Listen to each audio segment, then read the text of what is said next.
मुंबई से। राधे राधे महाराज जी। महाराज जी, मेरा ये प्रश्न है कि क्या रोज की दिनचर्या ही जीवन है कि सुबह उठे, खाए पिए, रात तक काम किया, फिर आए, सो गए, फिर आगे की जिंदगी का महाराज जी क्या मायने है, क्या उद्देश्य है? यही जब विचार करोगे तो आपको एक रास्ता मिलेगा जिसका नाम अध्यात्म है। कि आखिरकार क्या है, कब तक जिएंगे? रोज की शाम हमारी आयु को तो नष्ट कर रही।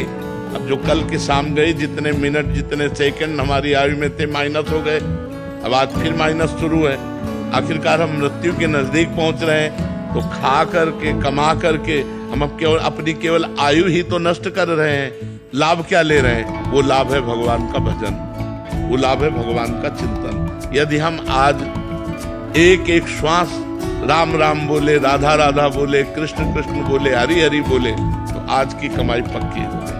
अब ये त्रिभुवन में कभी नष्ट होने वाली नहीं, त्रिकाल में कभी नष्ट होने वाली नहीं। भगवान के नाम के प्रभाव से हमारी दुर्गति रुकेगी और हमारी सदगति होगी। अगर नाम जप नहीं चल रहा तो बिल्कुल आयु व्यर्थ जा रही है, बिल्कुल आयु व्यर्थ जा रही है। ये दुर्लभ दे तभी सार्थक है। हमारा एक जैसे आपका चिंतन है ना, ऐसे ही गाढ़ चिंतन हो जाए तो आप भयभीत हो जाएंगे कि आखिरकार जिंदगी है क्या, मतलब क्या रहा। इसके बाद मर गए, फिर कुछ योनि में गए, फिर खाओ जियो मरो, बस इतना ही।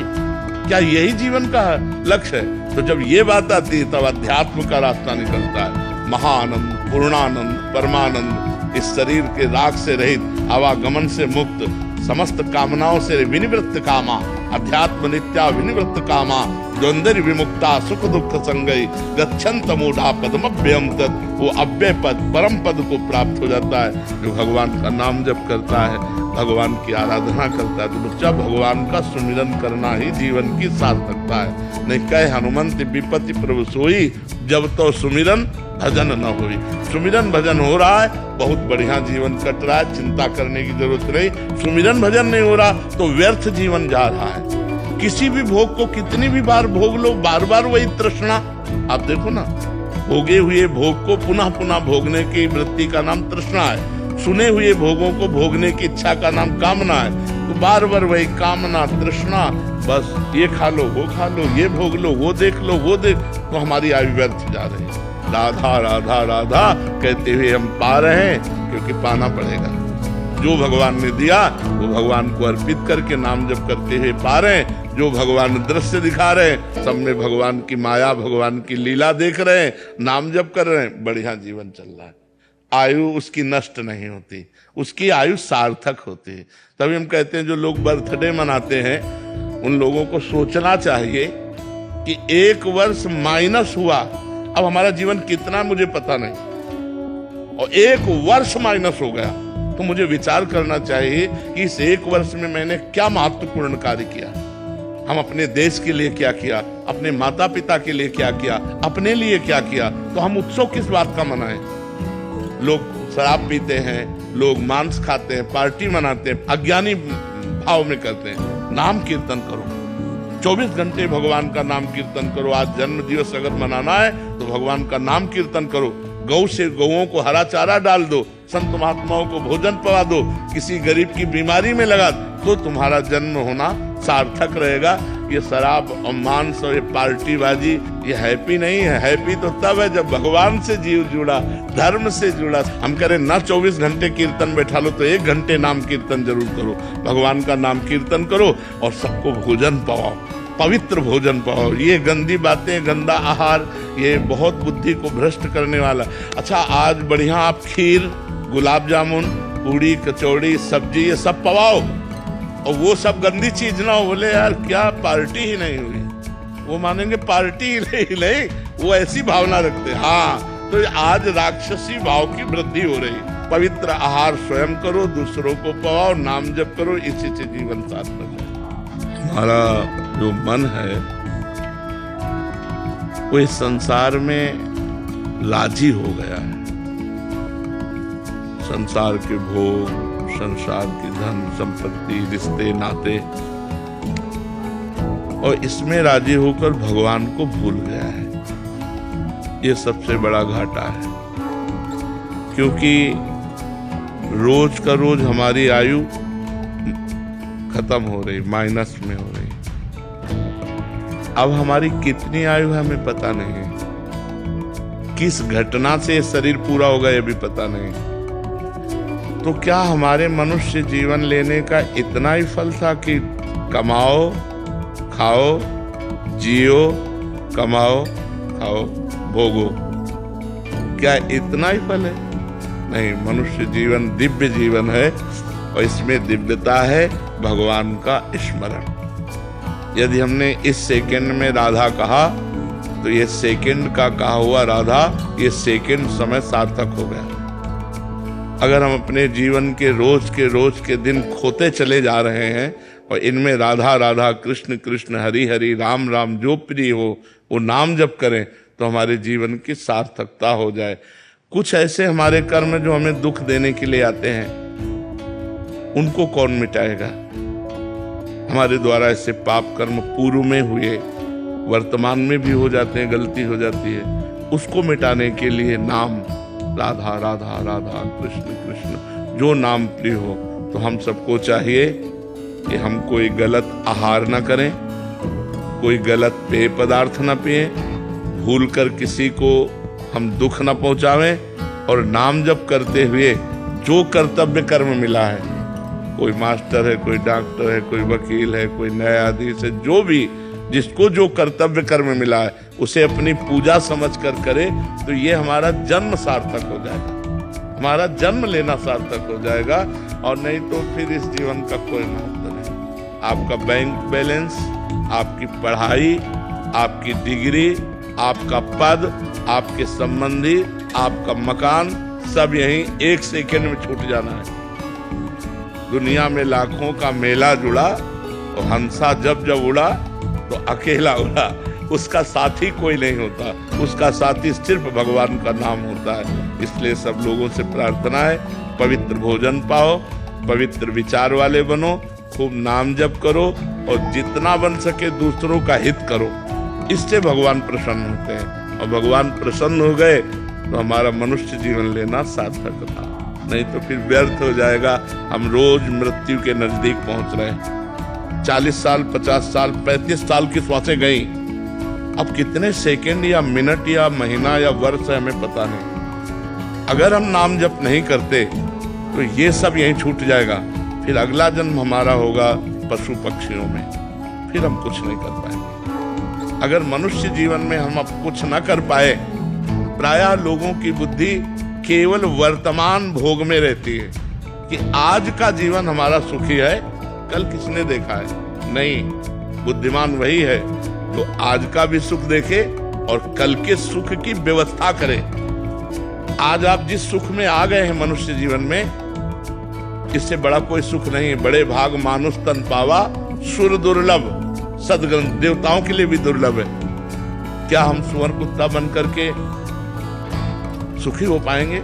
जब हम मनुष्य बनकर सुख ना ले पाए तो सुअर कुत्ता बनकर ना तो भजन कर पाएंगे ना सुखी हो पाएंगे। तो अन्य योनियां जो 83,99,999 योनियां हैं, उनमें किसी में इतना विवेक जागृत नहीं जितना मनुष्य में जागृत है। तो हम भगवान का भजन करके, तीर्थयाटन करके, सत्कर्म करके ऐसे कमाएं कि हमें फिर अगला मनुष्य जन्म मिले और फिर हम अच्छा कार्य करें, अपने देश के लिए, अपने समाज के लिए, अपने विश्व के लिए मंगल विधान करें, तो हमारे मनुष्य जीवन की सार्थकता है। मनीषा जी। राधे राधे गुरुदेव। राधे राधे महाराज जी। महाराज जी, जब आप स्वस्थ थे तब प्रभु ने कोई विशेष व्यवस्था नहीं की, अब जब उन्होंने सब व्यवस्था कर दी, वही बात है ना कि जब खाने के लायक थे तब खाना नहीं था, और जब खाने लायक नहीं है तो सब व्यवस्थाएं कर दी है। पर बड़ी कृपा है भगवान की कि ऐसी परेशानियों के बीच में भी वो अपनी शरण में रखे हैं, अपने चरणों में रखे हैं और चर्चा हो जाती है भगवान की। ये बड़ी कृपा है। महाराज जी कह रहे हैं कि प्रभु जब इतना भारी प्रारब्ध महाराज जी हो सकता है तो अपने बच्चों की जरूरतों के समय उनकी पूरी क्यों नहीं करते? महाराज जी जब चाहिए था तभी दे देते। आज उनका खेल ही ऐसी है कि बड़े लीला बिहारी है, बड़े लीला बिहारी है। उनकी हरि तेरी गति लख न परे। सोचो, किसी के यहाँ बालक होता है तो उसको सुविधा दी जाती है और आप जिनके बालक बनने आ रहे हैं उनके हथकड़ी बेड़ियां जकड़ी कंस के कारागार में विशेष कष्ट की परिस्थिति। वहां कौन रहे? अखिल लोक ब्रह्मांडों के स्वामी आ रहे और देवकी वसुदेव के हाथ पैर में बेड़ियां जकड़ी हुई है और दुष्ट राक्षसों का कड़ा पहरा है कंस का। किसी भी तरह की कोई सुविधा ना दी जाए।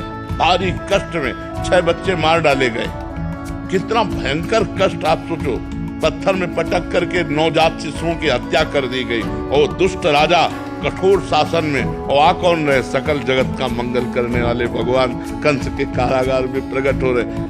देवकी जी देखकर अभी छक नहीं पा रही हैं कि वो आदेश कर रहे हैं हमको गोकुल में छोड़िया। क्या इतने सुंदर त्रिभुवन मोहन पुत्र को जिसे एक क्षण भी अलग करना प्राण निकल जाए, देवकी जी को तुरंत वसुदेव जी के गोद में और उस पुत्र की रक्षा हो इसलिए गोकुल पधरा देते हैं। बड़ा विचित्र भगवान का लीला चरित्र है। इसलिए ये नहीं कहा जा सकता कि ऐसा भगवान ने क्यों नहीं किया। शायद उस समय भगवान सुविधा दिए होते तो हम ये चढ़ाई ना चढ़ पाते। जो साधना की चढ़ाई चढ़े वो चढ़ाई ना चढ़ पाते, फिसल जाते। भगवान ने इसीलिए वो हमको कठोरताएं दी जिससे हम उन कठोरताओं के बल पर इस चढ़ाई को चढ़ पाए और आज हम आप लोगों के सामने सेवा करने योग्य बने कि हम अपनी वाणी के द्वारा अपने आचरणों के द्वारा आपको सुखी कर पाए। नहीं तो शायद है ऐसा ना हो पाता। तो भगवान जो करते हैं वो बड़ा मंगलमय करते हैं। उनका हर विधान मंगलमय होता है। महाराज जी, क्या हर एक साधक के जीवन में ऐसा कष्ट आना जरूरी है या प्रतिकूलता आना जरूरी है? देखो, जो जितनी ऊंचाई पर चढ़ना है तो फिर उतनी चढ़ाई तो चढ़नी ही पड़ेगी। तो जितना जो चढ़ पाया वो वहीं स्थिर है। अब तीनों टाइम बढ़िया भोजन मिल रहा हो और ऐसी व्यवस्था सब बढ़िया, तो भजन में मन लगेगा क्या? जब न खाने को, न पीने को, न रहने का ठिकाना, न कोई, तो हर समय मंत्राकार वृत्ति की भगवान के सिवा हमारा कोई नहीं। एक गंगा मैया का किनारा और भगवान का भरोसा और भूख प्यास से लड़ने के लिए, सर्दी गर्मी से लड़ने के लिए केवल चिंतन को शरीर से हटाकर भगवान में लगाना है। निरंतर भगवदाकार वृत्ति, वही कृपा आज मिली है। अगर उस समय हमें सांसारिक सुख मिलते तो शायद ये लाभ न मिल पाता। तो हमें लगता है भगवान की विशेष कृपा है। दोनों पक्ष में विशेष कृपा है। जब हमें साधना की चढ़ाई पर चढ़ाना था तब सुविधा नहीं दी और जब सुविधा भोगने लायक ले रहे तो सुविधाएं दे दी। ये कृपा है उनकी। दोनों तरफ से हमें कृपा ही नजर आती है। और सांसारिक सुख कोई सांसारिक सुख पर मतलब परमानंद प्रदान करने वाले नहीं, भागवतिक सुख मिलना चाहिए। तो आज जो हम प्रसन्न मुद्रा में है ये भगवान की उसी कृपा का फल है। अगर वो कृपा हट जाए तो भ्रष्ट होने में देर न लगे। लेकिन भगवान ने कृपा की। जब हम भ्रष्ट होने योग्य थे तब सामग्री नहीं दी, जब सामग्री दी तो भ्रष्ट होने योग्य नहीं रखा। ये उनकी विशेष कृपा बहुत बड़ी कृपा भगवान। महाराज जी, कोई फिर हल बता दीजिए, क्योंकि आपको सुनने वाले बहुत सारे ऐसे भक्तजन हैं जिनके पास सब वैभव है, मतलब सब सुख सुविधाएं, जिनको हमारी बात मान लो। देखो, जो लाखों को सुधारने लायक बनाया जाता है ना, उसकी कड़ी परीक्षा होती है कि आप लाखों को लेकर के हमारे पास आओगे। इसलिए भगवान ने हमको ऐसी कड़ी परीक्षाओं में ऐसे रखा कि तुम तैयार हो और लाखों को पकड़ो और हमारे पास लेके आओ। तो तुमको उतनी कड़ी परीक्षा नहीं करनी, तुमको केवल हमारी बात माननी। बात मान लो तो तुम जहां हो वहीं से भगवत प्राप्ति की योग्य हो जाओगे। इसीलिए भगवान ने इतनी कड़ी परीक्षाएं, ऐसी परिस्थितियां डाल डाल करके पक्का किया है कि तुम हजारों का कल्याण कर सकते हो, हजारों को अपनी वाणी के द्वारा सुधार सकते हो। तो आप हमारी बात मान लो तो आपका कल्याण हो जाएगा, आपका मंगल हो जाएगा। आपको वो तपस्या, आपको वो कष्ट नहीं झेलने पड़ेंगे। जो कष्ट झेल कर हमने अनुभव किया वो बात तुम मान लो तो उसी से मंगल हो जाएगा। उस सब सुख सुविधाओं में रहते हुए कैसे भजन? बिल्कुल भजन होने लगेगा। हम कह रहे हैं हर सुख सुविधा को भगवान को समर्पित करो। जैसे हम ऐसे भोजन पाते हैं तो भोजन होता है, लेकिन जब हम भगवान को अर्पित कर देते तो प्रसाद होता है। और भोजन पाने से पुण्य क्षय होंगे, लेकिन प्रसाद पाने से पुण्य बढ़ेंगे। ऐसे हम नाथ सकल संपदा तुम्हारी, मैं सेवक समेत सुतनारी, संपूर्ण परिवार को भगवान का अर्पण भाव करके और सब में भगवत भाव करके नाम जप करते हुए हम व्यापार नौकरी जो भी करते हैं ईमानदारी से करें तो गृहस्थी में रहते हुए हम संत हैं, गृहस्थी में रहते हुए हम भगवत प्राप्त हैं। बात होती है आचरणों से, चिंतन से, वो आप भी कर सकते हो। अच्छा, जैसे गृहस्थ आदमी को काम वेदना आई, अपनी पत्नी है, अपनी पत्नी से अगर दूसरे की पत्नी तो वही पाप हो गया। ऐसे ही मोह सताया तो अपने पुत्र में गोपाल जी की भावना करो, मेरे भगवान पुत्र रूप में आए तो आपका कल्याण है, आपका मंगल है। जैसे हम चराचर जगत में भगवत भाव कहते हैं, आप अपने परिवार में भगवत भाव करके मुक्त हो सकते हो, पर भाव करना पड़ेगा, सब में भगवत भाव करना पड़ेगा, तन मन धन सर्वस्व भगवान का मानना पड़ेगा, नाम जप करना पड़ेगा और कोई पाप आचरण ना हो ये सावधानी रखनी पड़ेगी, तो गृहस्थ में रहते हुए सुख पूर्वक भगवान की प्राप्ति हो जाएगी। हाँ, करमवीर जी आगरा से। राधे राधे महाराज जी। गुरुदेव, आपको आनंद किस रस में ज्यादा था लगा, काशी वाले में या वृंदावन वाले में? एक दूध का खोया, बूरा, पेड़ा, बर्फी, कई पदार्थ बनते हैं, उसका स्वाद अलग अलग होता है, लेकिन होता तो मेन पॉइंट दूध ही है। चाहे शिव कहो चाहे श्याम कहो, वो ब्रह्म तो एक ही है ना, उसका रसास्वादन अलग है। नहीं, दूध की बर्फी का और खोया को चीनी से बोर करके ऐसे पाना, और पेड़े अलग अलग उसके कई पदार्थ बनते हैं, तो स्वाद विशेष बदल सकता है, लेकिन तत्व तो वही रहता है ना, दूध ही। ऐसे ही परमात्मा एक है, चाहे राम कहो चाहे श्याम कहो चाहे शिव कहो चाहे दुर्गा कहो चाहे जो भी कहो, परमात्मा एक है। उसका स्वाद, अब जैसे नाम कीर्तन कर रहे हैं, इसका स्वाद अलग है, ध्यानस्थ होकर मंत्र जप रहे, इसका स्वाद अलग है उसी परमात्मा का। उसकी कथा सुन रहे हैं, उसका स्वाद अलग है, उसकी सेवा कर रहे हैं, उसका स्वाद अलग है, उनके सामने हम नाच रहे हैं, उसका स्वाद अलग है, लेकिन है वो सब परमानंद भगवान का ही स्वाद। अब भगवान शिव का जो स्वरूप है और भगवान श्याम सुंदर का जो स्वरूप है, तत्व तो एक है, लेकिन दोनों का अलग है। जब हम रसास्वादन की बात करते हैं तो स्वयं भगवान रास रस का रसास्वादन करने के लिए शिव जी गोपीश्वर बनकर वृंदावन में रास में प्रवेश करते हैं और चुनरी ओढ़कर रास का रसास्वादन करते हैं। तत्व तो एक है, लेकिन जब स्वाद की बात करते हैं तो जो रज शिव सनकादिक याचत, सो रज शीश चढ़ाऊं किशोरी तेरे चरणन की रज पाओ। तो वही भगवान शंकर कृपा करके हमको भेजे और किशोरी किशोर जी की सेवा में। तत्व तो एक है, रसास्वादन अलग अलग है। अब जैसे श्याम लीला और राम लीला, बड़ा अंतर है, बड़ा अंतर है।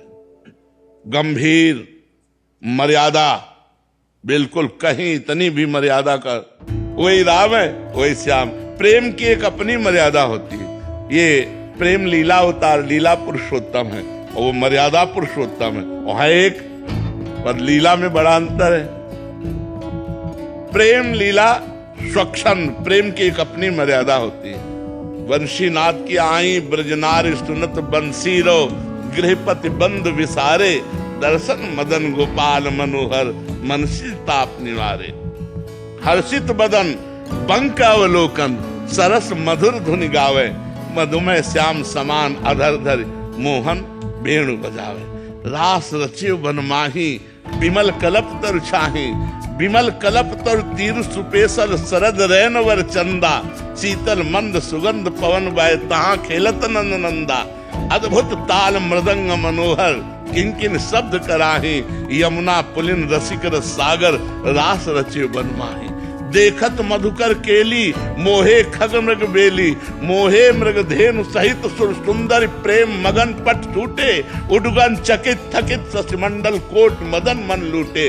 अधर पान परिरंभन अतिरस, आनंद मगन सहेली, जैसे हरिवंश रसिक सच पावत, देखत मधुकर केली।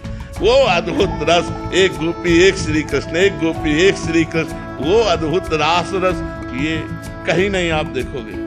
तो ये इनका विचित्र प्रेम रस और उनकी विचित्र गंभीरता, मर्यादा पुरुषोत्तम भगवान श्री राम के पावन चरित्र में मर्यादा ही मर्यादा है, और यहाँ प्रेम मर्यादा है।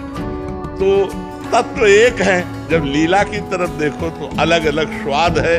वही परमात्मा राम बनाए, वही श्याम बनाए, वही शिव बनाए, वही दुर्गा बनाए, वही काली बनाए, वही सब रूपों में है, उसके सिवा कोई नहीं है।